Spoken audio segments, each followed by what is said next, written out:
I'm RJ Johan, your host for this session, and thank you for tuning in. That's it. If you guys want to contribute to our topics, have any questions, or just want to tell us what an amazing job you're doing, you can reach out to us at 6364252164. So, for this edition of the reality bang, there are pressures we need to talk about. And by pressures, I mean like in recent times, we have seen even how the brightest of individuals have struggled silently. And I'm talking about the stories of Nikhil, the young IT professional. A lot of us, we have a lot of hidden burdens, and of course this also Yeah. pertains to the high achievers. And so this discussion doesn't go just by one incident. We have to talk about the culture that values success over one's well-being. So as young Mm. people ourselves, we are going to talk about if we are truly supporting one another and creating safe spaces, to be honest. And Mm. let's reflect on how we can do better moving forward. And of course we have Johan here with us. It's great to have you back on the show. Good to be back. Good to be back. Yeah, it's fun. But yeah, but this is a very it's a conversation. I think it's a topic that we need to bring out and discuss. So yeah. Yeah, definitely. My very first question is, now, what lessons can we learn about the importance of mental health awareness from the tragic story which I mentioned earlier? One before that, we are very sorry for the loss of Nikhil, who passed away a couple of Yeah. weeks back, and for his family, and it was. But this is something I wanted to talk about because work pressure is something that we all do talk about, and we complain about this to our friends. That the work is really Mm. stressful over here, and they also Yeah. tell the same thing. But when we hear things like this, where someone ends up, taking their life because of work pressure, Mm. that really ends up, taking it to a different sort of a discussion. How much pressure can someone handle towards the end. And I Yeah. think that's one of the reasons why I want to take this topic. But the thing is that mental health, we are, I'm not a professional, so I can't just give the most accurate answers. But I can tell one thing is, we all know one thing for sure is that mental health is something that people don't talk openly about, and it is very difficult to discuss, mental health, Yeah. especially in this country. And this is nothing to do with work pressure, but like, there was this one very well known the documentary where where they talk about a family of 11 people, who hang themselves actually. So it's a Mm. very difficult story to listen to. But it was one person in the family who convinced everybody, and he himself had a lot of mental health issues, because of his dad passing away. That led him to another sort of a mental space that led him to do something like that. It's nothing to do with our topic, but I remember watching the documentary, and the psychologist in that, he said, India really needs to be more open about mental health, because if that guy, when someone had spoken to him, if he actually went for therapy, maybe all Mm. those lives would have been there. And Yeah. same thing people say with like school shooters, right? If you Hmm. look at a lot of their stories, it's very similar. Like, a lot of them are lonely, a lot of them had, where the outsiders in their own schools, and they didn't have any friends. And it's pretty much that same. Almost every school shooter story is so similar. And Hmm. and everyone talk about the fact that they didn't talk to anyone, and that Yeah. made a big, and they were just by themselves, and they didn't openly talk about their inner struggles to anyone, which ended up leading to what they did. Now, I'm not here justifying what they have done, but the fact that if they had opened up and spoken, those Mm. lives would have been, would not have been taken. Yeah. So I think, the fact that this guy, he is the one who passed away recently. He's a highly qualified person, right? Hmm. He's an IISc graduate, and I think Yeah. I was reading, and his GPA was like 9.3 or something. So he was a very well educated guy. Hmm. But he at a very young age, he was given a huge responsibility in the company. I think that led to a bigger work, sort of that I think that made it a lot more difficult for him. But and I think, especially for guys, I think it's a lot more difficult, right? Where for men, guys to open up with another guy itself, it's a very difficult thing, right? Yeah, And it is. being vulnerable and trying to talk something, emotional, is very difficult with a guy, because it's a Mm, very horrible stereotype that has been created. This whole men don't cry, that sort of a image that's been yeah. created, right? And unfortunately, because of that sort of a stereotype, boys don't cry, boys don't complain, and all this sort of nonsense that's been created about guys, because Hmm. of which, a lot of guys, I think, end up bottling up, and it makes it difficult for them. I'm not just saying guys, even girls face the exact same pressure. Last year, one we have discussed this, right? One person who's working in EY, she passed away Yeah, yeah. because of work pressure. Hmm. And everyone gets work pressure, but I think in terms of mental health, it becomes a lot more difficult for a guy to open up and talk, and that's something we have seen. So I think the fact that, people end up bottling up everything that they're going through, and they don't openly talk about it, and you can't blame them. That's really how the society itself has been designed and framed, right? How Hmm. they don't let someone to openly talk about it. And I think the fact that if he ended up talking to somebody, maybe there would have been some change would have happened, there would have been something, there to help. But it's very sad what happened. Yeah, And the problem in India is that, that it's very hard to go and talk to someone, because I think there's one point where they'll start giving you advice unnecessarily, which is not you what you want to hear. And hmm, another thing is, like there's another group of people who have no idea how to respond to such situations.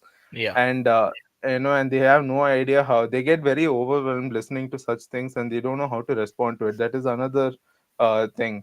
So when hmm, the thing is, like, when the other person doesn't know how to respond, and they make it awkward for the other person, that person also will not, be comfortable enough to openly talk about it. yeah, So I think that it's not just the fact that, openly talking to someone about, what's on in them. I think the problem is that how, the people also don't know how to respond when someone tells their problem to them. So yeah, I think because of these type of things, especially with guys, I think in that way, girls, I think we need to appreciate them. They openly, you know, talk everything, within themselves much better than guys do. And yeah. guys just, it's very difficult with guys. Yeah, that's true. So my second question is now, how does societal and family expectations, contribute towards, the pressure faced by, young professionals today? I think with, parents, no, not just parents, family forcing their kid to uh, do a specific course, or do engineering, do medicine, do get into a government job. It's a pressure that's been created, but then in a weird way also, it is do all that to the kid for the kid's benefit, right? They do Yeah. that so that the kid ends up becoming a better future. It's almost like there is a video game that's been programmed, and you start the game and you have to end the game over here, and you will have Oh, yeah. obstacles coming and everything, but still you have to go through those obstacles, and then you'll end up finishing your mission. Hmm. And that's really how, career pressure is over here as well, because there are certain type of professions that have been, somehow designed, labeled in this country as the professions that are secure. Yeah, Yeah. which is a weird thing, right? Because we have all seen how many engineering students end up getting unemployed eventually. And we're Hmm. also seeing how a lot of, government people who end up working in government, they're not getting pension like they were like earlier.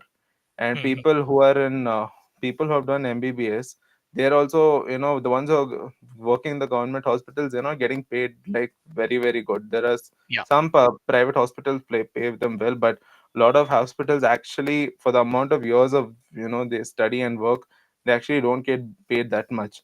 But Hmm. somehow still weirdly in India, it's been somehow designed, that these specific professions will, be a benefit for the kid, and Yeah. somehow the parents push them for their own benefit. Now I think this goes in two ways. There are one, kids who end up believing this sort of a belief that Hmm. these are the professions there, and they don't even question their parents, that the parent is asking them to do this. They some sort of go with the pressure. They're like, my parents are paying for my fees, Hmm. they are they are providing me my education. They don't want to question that, and they, and they don't have a problem with the fact that, this sort of a rat race that they're forced to get into, and they're somehow fine with it. But then there is Mhm. this other group of people who, unfortunately can't pursue exactly what they want to. Mhm. And that is, and the problem in India especially is, if you end up doing arts, the amount you get condemned in the, forget in the society, in your own family, like your relatives itself say some few things about your height. Yeah. And and that's a weird thing. Like, I think from childhood, like the fact that, you score marks, that you will end up doing good. I mean, it's good. They're good things. You have to score good marks. Nothing wrong in that. But then, Mhm. when someone ends up not scoring good marks, the sort of a response that they get for that, that is Mhm. also, that's not at all a good response. Like, if they Yeah. score low marks, they don't know how to, motivate them so that they end up studying better. And Mhm. so because of that, a lot of them get discouraged. And also, marriage pressure has a lot to do with it, especially I think because at such a young age it's expected, right? Especially for women. I mean, for guys it's Yeah. like, in the late 20s, but for women it's Mhm. like 23, 24, 24, 25, 26. These 3 years they're expected to get married. Yeah. And the kind of pressure that women have, that they have to manage family and work and everything at such a Mhm. young age, that pressure that guys don't have as much as women do. And Mhm. the fact that within your 20s you're expected to get married, there is some sort of a financial security that is expected, right? And so Mhm. because of that, they end up pushing themselves and doing working so hard. And like, it one of the weirdest things that especially in India is, people openly asking what's your salary. you know it's a it, it's Yeah. such a weird. I mean, you don't see that anywhere else. You don't see in America Mhm. where, the other neighbors asking how much are you earning.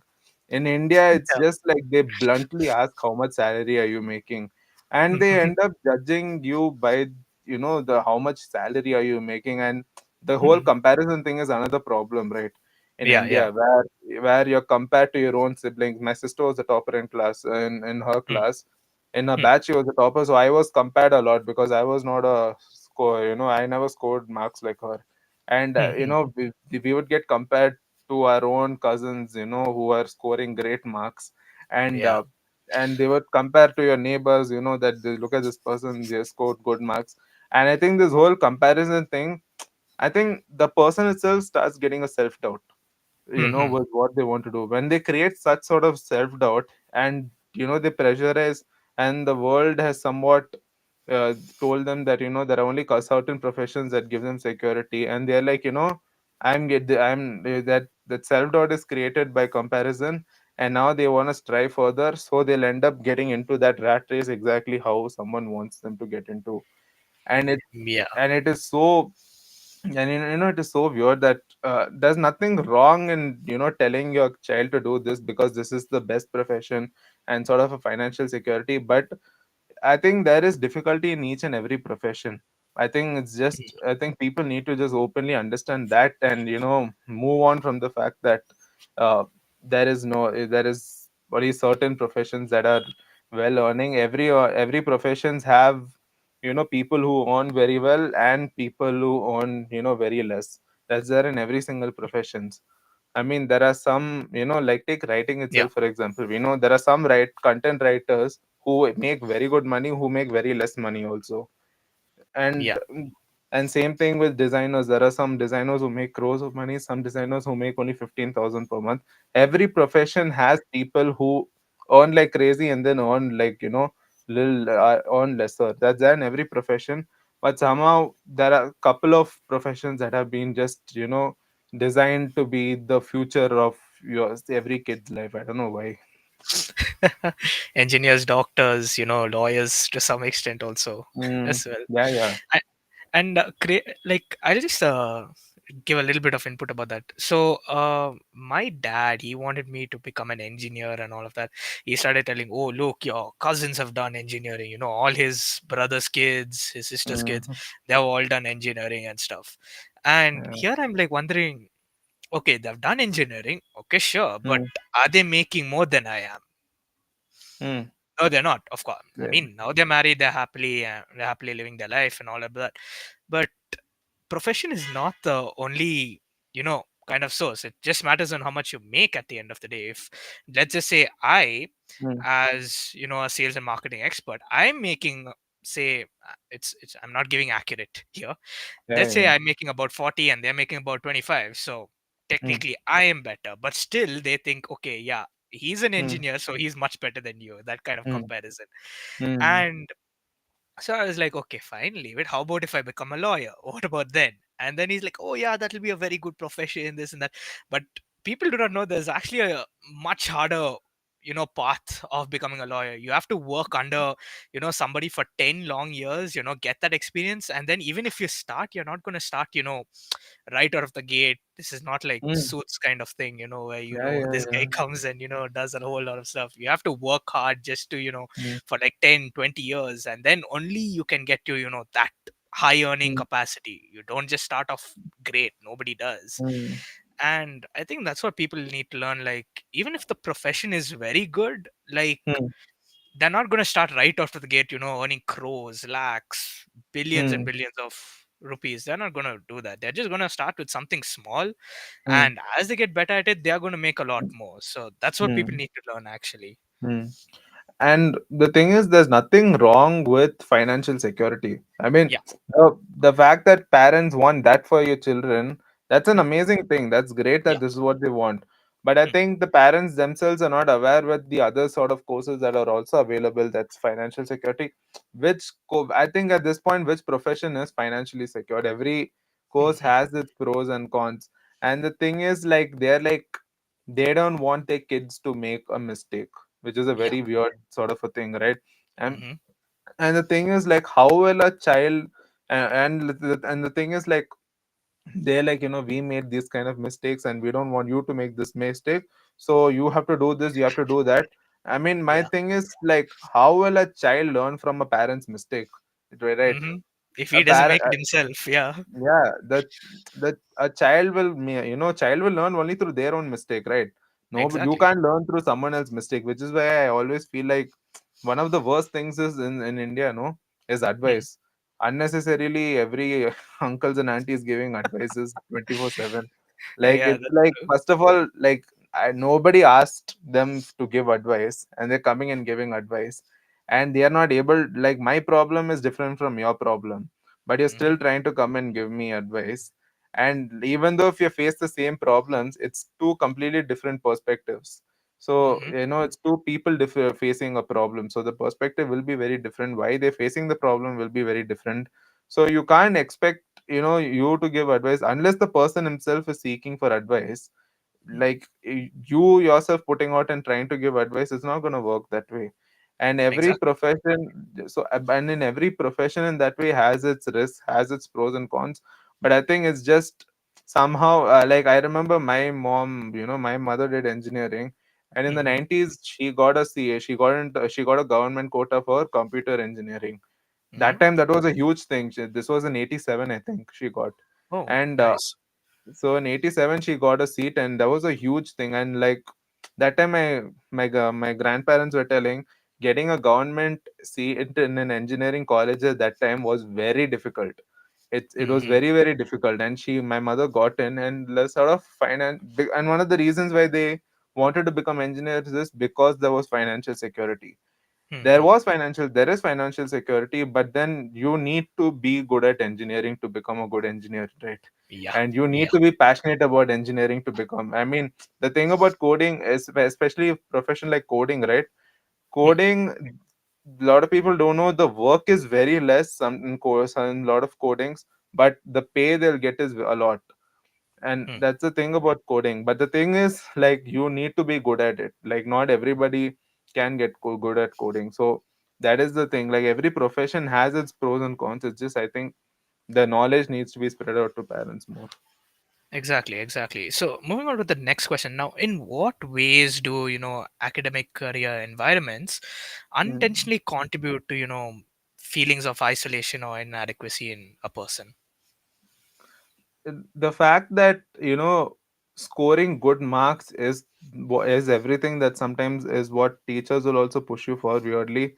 And that is, the fact that scoring good marks is what makes someone a good student, is that sort of a, sort of an idea that has been created.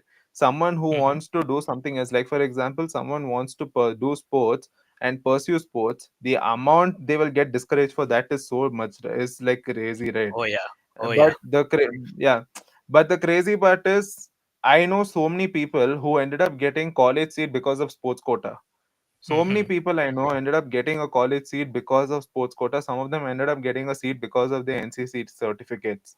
Mhm. And they ended up getting in some of the best colleges in the country because of sports quota. And that is Mhm. because they were into sports. Mhm. Yeah, and I don't think that was a waste, right? This Yeah. person, this person ended up getting because he was a sports person. And Mhm. they got a seat in a college, and people still won't respect that. Like, even like national level athletes in some states, they provide them, I think government itself provides them like land and Mhm. work and house and everything for them. Some of them Yeah. get Yeah. government jobs very easily if they're national athletes. That sort of a security is also given, but still somehow nobody will encourage anyone to get into sports. And I don't know how it was in your school, but in my school, all the ones who were scoring very good marks, they were the Mhm. ones who were becoming school captains, house captains, and prefects. And Exactly. Exactly. they Yeah. were they were the ones who were scoring good marks. They were the ones who were getting. But in all fairness, no offense, but they were not good at their job. Most of them, Yeah. most of them are not. Most of them are not good at being prefects and house captains. But Mhm. because they were scoring well, they ended up becoming house prefects and captains. And that itself tells you, right, like how teachers end up creating this sort of a system that the ones who score well, they are the good students, and the Mhm. ones who score bad, they are the bad students, and they end up discouraging those students so much, that Mhm. itself. And even in college, if someone in school itself, if someone ends up doing commerce, like that, like the fact that science people still bully and look down at commerce in school is such a weird thing for me, because after 12th standard, those science students themselves end up doing BB and BCom. Yep. Yeah. Whi- whi- which I which is a very weird thing. So and for, I mean, commerce people are getting bullied. Art humanities students weren't even considered. That was even worse for them. Yeah. So like, it's not even like with the teachers, even the students themselves create this sort of an image Mhm. at school, where you're looking down at, where science is looked as the higher sort of field. and Mhm. and honestly, like a lot of the top rankers and all those toppers, they all would end up doing science only. Mhm. And the 10th standard, the ones who are scoring about 85 to like 90%, a lot of them end up doing science only. Very hardly few of them end up taking commerce or arts. Yeah. And that is because from that age itself, they have been told, that you have, science is the future, science is what makes, is where there is future, there is scope. And I think one of the main problem is there is no enough knowledge of what is there around. And I think that plays a big role, because we don't know what the person who passed away, we don't know anything about that person, we don't know why, what happened. But Mhm. the thing is, a lot of people face this sort of pressure because they don't have they have ended up reaching a point where they have they're not doing what they want to, but they've ended up studying it, they have ended up getting into the top colleges, probably. They're like, you it's safe to say there are probably people who studied IIT, but they don't like what they ended up studying. But Mhm. once you end up getting so qualified with this, or in that sort of a field that they pushed you to. And I think you have, sometimes I feel they don't have any choice but to end up get doing that profession. And even though if they're making great money, the Mhm. fact that they feel like there is no there's no going back. Like, Yeah. I think people also think like it's too late, at like 24, Mhm. 25, to switch the profession, right? And Mhm. And the problem is there itself. They think it's too late to switch the profession, so they don't switch the profession. They don't try changing to doing what they want to do, and they end up end up getting into this field. They're not happy, but they have no choice, but they end up doing it. When it Hmm. starts from school itself, where you've been told, where the education system is created in such a way that you are theo- everything is theoretical almost, right? That's the problem in Yeah. school. Someone who's practically good at something, they don't they probably may not score very well, but they're good at something that the other people are not. Yeah. But they're not told how to how to pursue and follow that sort of a path, and Hmm. they don't get encouraged also for that. So from when at home also it's been pushed this way, when at school also it's been pushed this way. I think eventually people end up reaching a sort of a point where it's very hard to pursue what you want. I mean, I was lucky enough that my parents didn't say anything when I studied animation. They were completely fine with it. But I know Hmm. so many people who are forced to do engineering and medicine. and Hmm. uh, and I think that plays a big role, the in the fact that they when they're 22, 23, after studying this much, going back from square one, it becomes very difficult for them. And I Hmm. think this sort of a pressure that's been created is very difficult. Yeah, that's true. So, how can we, as as youth, be more intentional, in checking our peers and building a culture that supports and empathy? I think trying to even if you don't understand like, I think one is have sort of a positive environment where you go and have a small chat and conversation. It doesn't necessarily have need to be a half an hour conversation. Hmm. Even if it's a hi, how have you been, how's everything going, that itself that itself brings a lot of sort of happiness to some people, because this Yeah. sort of a rat race where everyone just they just come, they punch their attendance and they go sit in their desk, work, and then they go back. Hmm. And you can't blame them. That's really how sometimes the system has been created for them. Yeah. And the thing is, with that much pressure that's been created, it's very hard for them to look outside and just have a casual conversation with the person. Even if they have that casual conversation, it ends up becoming something work related, Hmm. weirdly. Yeah. And and I think getting out of that sort of a space is very difficult. So I think just trying to creating a friendly sort of an atmosphere is something that should be encouraged, I feel. And Hmm. I think even if someone is telling your problems to them, it's okay if you don't understand the problem. I think it's completely it's completely fine if you don't know if you don't understand what that person is going through. That's Hmm. completely okay. But try to just do one of the most simple things, that is just sit and listen to them. They're not expecting you to give them advice. They're not expecting you to tell them do the what a solution to their problem. They're not expecting that. They're expecting someone to listen to.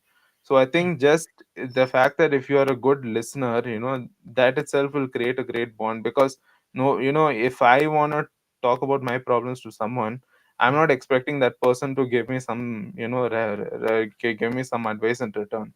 I think Yeah. if that person just sits and listen, like the fact that it's almost like venting out, right? And Yeah. that itself feels good for a person, that they're able to openly talk about their problems. It's not about having a solution to their problems. It's about the fact that they can openly talk about it to somebody. Hmm. And and when you create that sort of an atmosphere, it's that sort of a safe and a positive space for someone.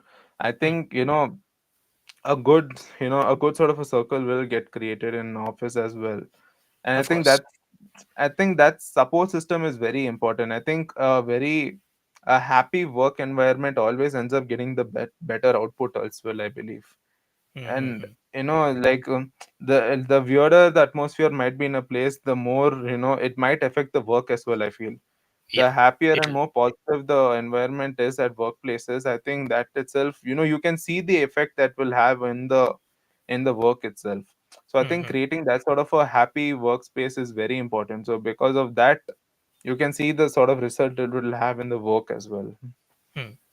I think like nowadays, most companies, most IT sectors and all, they should at least, it's a weird thing. Like back in school, we used to have like this 1 hour period. They used to call it sleep period or rest period. Oh yeah.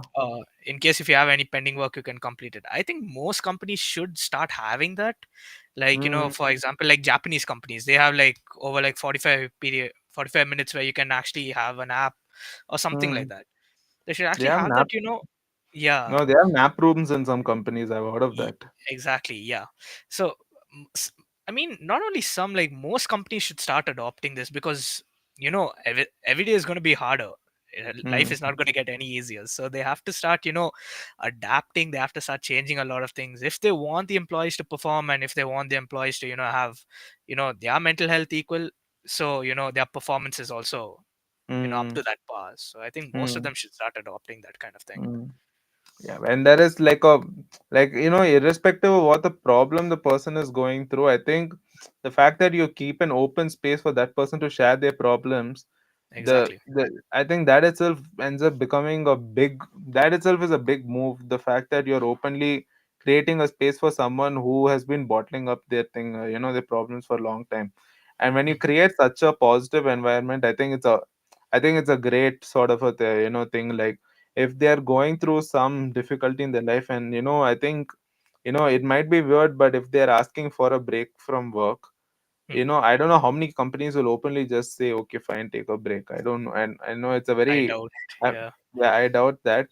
But still, I think that's sort of a freedom that if you give, that someone can openly go and ask them something, then share their problems and tell that they need a break from this or that. I think you creating that sort of a positive environment is very important. There you can see the sort of improvement it will have. Yeah, exactly. And with that said, that officially brings us to the end of today's show. A huge thank you to Johan for joining today's show. Yeah, thank you, Johan. It was great. Thank you so much. And remember, guys, we air on Mondays at 4:30 p.m. That's it. If you guys want to contribute our topics, have any questions, or just want to tell us what an amazing job we're doing, you can reach out to us at 6364252164. And a huge thank you to our listeners for tuning in to this edition of the Reality Bang, your weekly dose of youth power, brought to you by FEBA Online. This is RJ Yohan. Hope you have an amazing Monday, and I'll see you next Monday.